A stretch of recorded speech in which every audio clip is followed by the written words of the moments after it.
पुढची बातमी एक मोठी बातमी समोर येते ती म्हणजे स्थानिक स्वराज्य संस्थांच्या निवडणुकीमध्ये मुख्यमंत्री देवेंद्र फडणवीस हे आता प्रचारासाठी मैदानात उतरणार आहेत।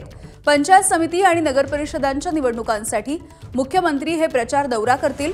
मुख्यमंत्री उद्यापासून ते 30 नोव्हेंबर पर्यंत प्रचार सभा घेणार आहेत।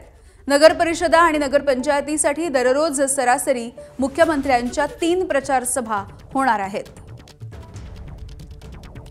अभिषेक मुठाळ आमचे प्रतिनिधी आपल्याला या संदर्भात माहिती देत आहेत। अभिषेक, खरं तर स्थानिक स्वराज्य संस्थांच्या निवडणुका या स्थानिक पातळीवरच्या कार्यकर्त्यांच्या निवडणुका असतात असं मानलं जातं। अशा वेळेला थेट मुख्यमंत्री देखील प्रचाराच्या रिंगणामध्ये आता उतरताना दिसतायत।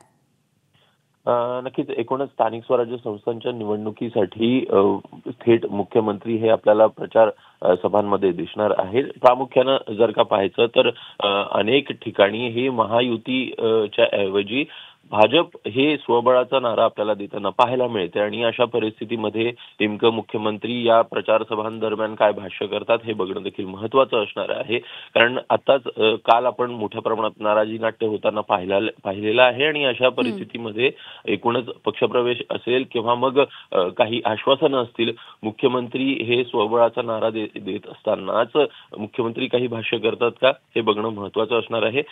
एकूण उद्यापासून पुढील 10 दिवस सरासरी 3 प्रचार सभा या मुख्यमंत्र्यांच्या होताना पाहायला मिळतील। नगर परिषद असेल किंवा नगर पंचायत असेल यासाठी दररोज ह्या प्रचार सभा असतील। अगदी अभिषेक, धन्यवाद सविस्तर माहितीसाठी। एबीपी माझा, उघडा डोळे बघा नीट।